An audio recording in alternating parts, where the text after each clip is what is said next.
تقلید کې دومره دننه تللي چې قرآن او حدیث یې پرېښودي الله او د الله پیغمبر یې پرېښودي د قیامت پر ورځ دا شوی وایي تباه شوي دوی له څه د لاسه دي اوس دغه واوره وقالوا ربنا وی بدوی اے ربا زمنگا انا اطعنا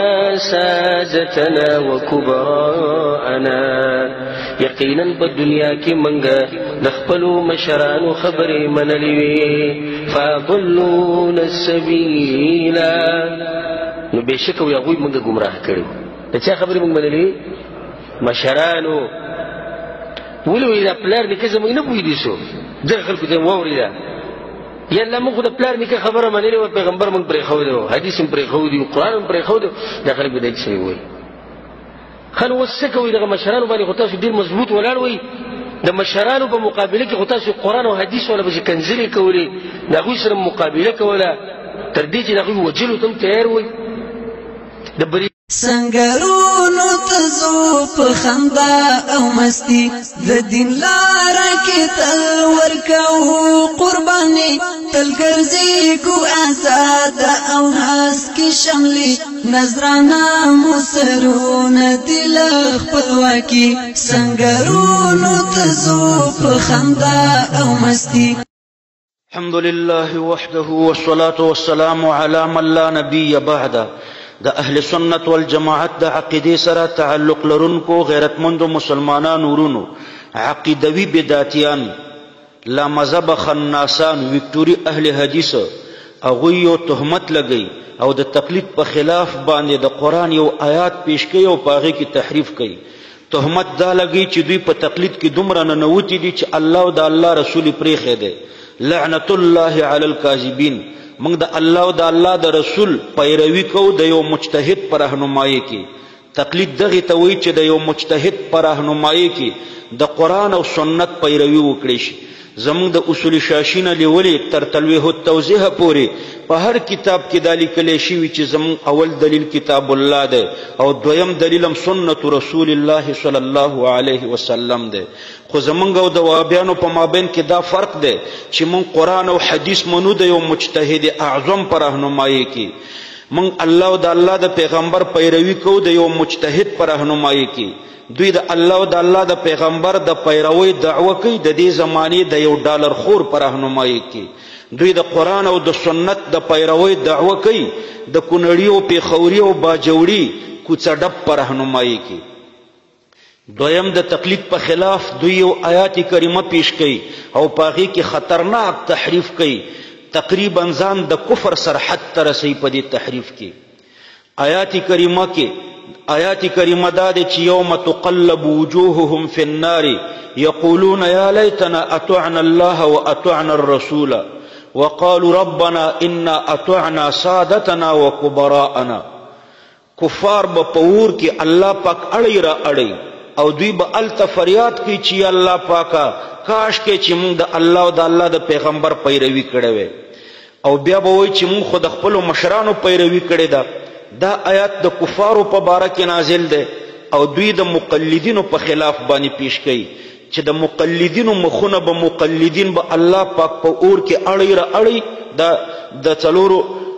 مذهبونو مقلدین او دوی به وایي چې کاش کې چې موږ د الله او د الله د پیغمبر پیروي کړې وې په حرمینو کې 1400 کاله کېږي چې مقلدین امامان دي نو دوی چې دا آیات کریمه د تقلید په خلاف باندې بیانوي نو د دې مطلب دا دی چې د حرمینو دا د 1400 کالو امامان چې کوم مقلدین و ټول یو هم پکې غیر مقلد نه و نو دوی به په اور کې الله پاک اړی را اړی د دې تقلید په وجه او دوی به په اور کې دا چغې وهي چې کاش کې موږ د الله او د الله د پیغمبر پیروي کړې وې او د خپلو مشرانو پیروي هم نه وی کړې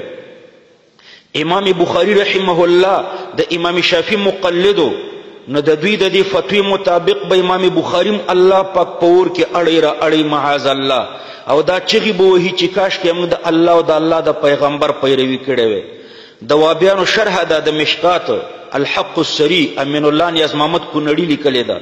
د صاحب د مشکات په فلسفه کې لیکي چې دا د امام شافعي په مذهب د امام شافعي مقلدو. نو صاحب د مشکات چا چې مشکات لیکلی دی نو د ده د فتوی مطابق به دیم الله پاک په اور کې اړی را اړی او دا چغې به وهي دا صاحب د مشکات چې کاشکې ما د امام شافعي صاحب تقلید نه وی کړی او د الله او د الله د پیغمبر پیروي مې کړی وی. صاحب د ابن ماجه او د ترمذي او د مسلم دا ټول مقلدینو. د امام بخاري استادان ټول مقلدین دي او خصوصا د احناف دي د امام صاحب مقلدین دي. د امام بخاري قابل فخر احادیث چې امام بخاري د ډیر فخر او ناز ور باندې کوي هغه 22 ثلاثیات دي هغه د احناف نه روایت کړي دي. 11 د مکی ابن ابراهیم نه، 6 د ابو عاصم النبیل نه او 3 د محمد ابن عبد الله الانصاری نه. دا د امام بخاري قابل فخر استادان چې امام بخاري ناز پی کوي دا به الله پاک د دې تقلید په وجه باندې په اور کې اړی را اړی او دا چغې به وهي دا د امام بخاري استادان دا د بخاري راویان چې کاشکې موږ د الله او د الله د پیغمبر پیروي کړې وی. نو مسلمانانو تاسو سوچ وکئ چې داسې مفتی مسلمان دی چې د امام بخاري په خلاف دا فتوا ورکوي او که کافر دی. د حرمینو د امامانو په باره کې د 1400 کلن تاریخ د اسلام کې چې د حرمینو کم امامان تیر شوي د هغوی په خلاف چې د دوزخي والي فتوا ورکوي دا مسلمان دی که کافر دی دا مفتی. د صاحب د مشکات په خلاف چې دا فتوا ورکوي دا کافر دی او که مسلمان دی.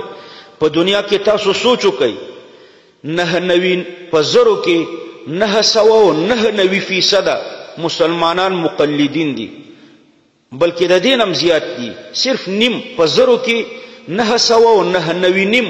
مسلمانان دي 99 برخې 999 برخې او صرف نیمه برخه پکې دا وکټوریان دي.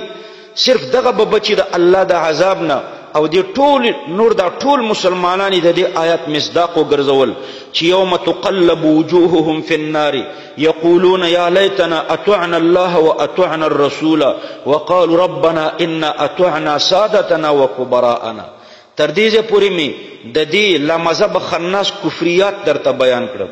د دې نه وروسته تحقیقي جوابونه د الله پاک په توفیق خطرناک درته ذکر کوم او ټول وکټوریت ته چیلنج ورکوم زما دي جوابونو ته دي زما په دې جوابونو دي رد وکړي. اول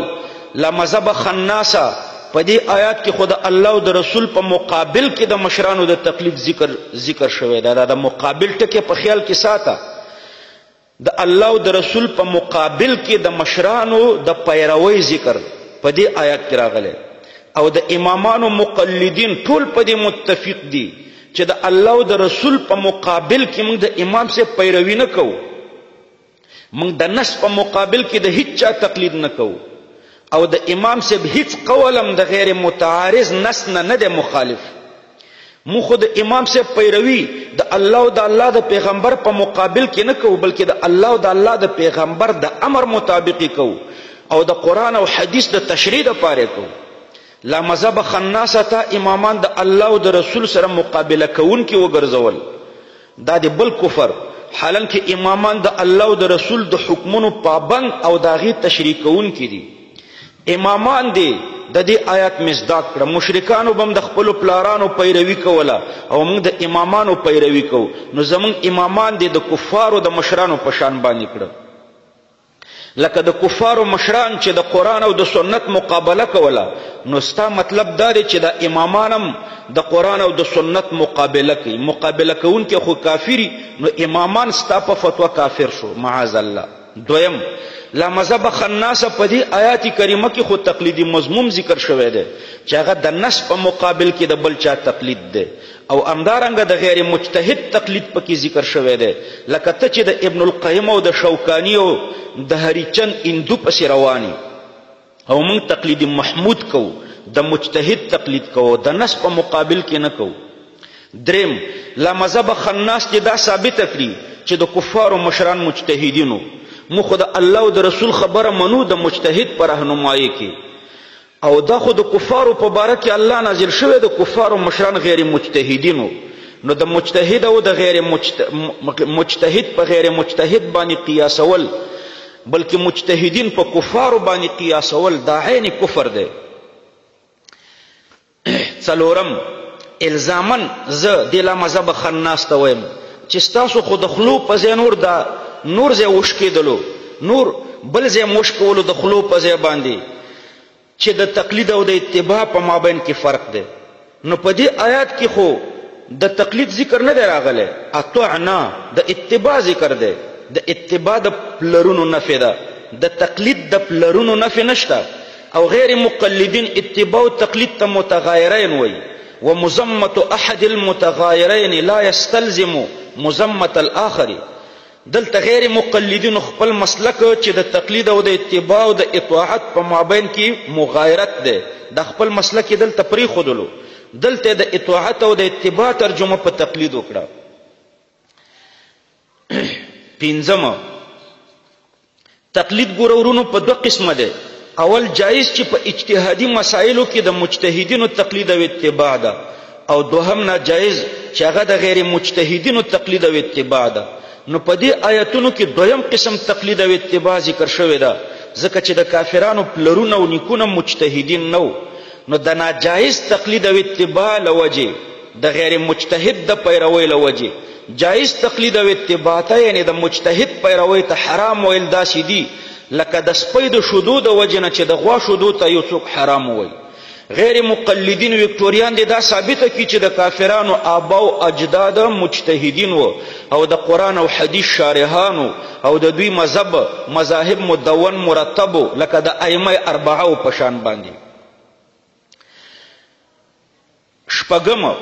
په دې آیات کې په واضحو مسایلو، یعنی په عقایدو کې د بل چا د پیروي نه منع ده، او تقلید په غیر واضحو مسائلو کې کیږي. په دې آیات کې چې نظر وکړی شي نو د ائمه مجتهدینو د تقلید سره د لرې نم تعلق نشته، ځکه چې د کومو مسائلو نه چې مشرکینو د مکی انکار کولو هغه ټولې اعتقادي مسلې وي، یو هم پکې اجتهادي نه وه، او د ائمه تقلید په اجتهادي مسایلو کې ده. دارنګې د دوی آبا او اجداد د الله نه باغیانو، او دوی تقلید او اتباع کوله، او ائمه مجتهدین د الله او د رسول په طریقو تلونکي دي، او د دوی د طریقو ښودونکي دي. همدارنګه د مشرکانو آبا او اجداد اول درجه بعقل خلقو، بالعکس ائمه اربعه اول درجه عاقلان او نابغاګان د امت. همدارنګه د مشرکانو آبا او اجداد د علم نه بالکل لاندو، او ائمه مجتهدین د علم غرونو. همدارنګه د مشرکانو آبا او اجداد خپلم گمراهانو، او نورم گمراهان کول، او ائمه مجتهدین خپلم په هدایت دي، او نورو تم د هدایت چراغونه دي. خلاصه دا چې قرآن کریم په واضحو مسایلو کې د مشرکانو، جاهلانو، گمراهانو پلرونو د پیروي، یعنی د تقلید او د اتباع او د اطاعت نه منع کړې ده. د مجتهد د تقلید او د پیروي منع پکې نشته. غیر مقلدین دومره خیانت کوي چې د مشرکانو د آبا او اجدادو صفات نه ذکر کوي، چې دا کتمان د حق دی او د یهودو تقلید دی. غیر مقلدین ټول کوشش په دې کې مصرفوي چې خلق د ائمه اربعه او د تقلید نه واړوي او د یهودو مقلدین کړي.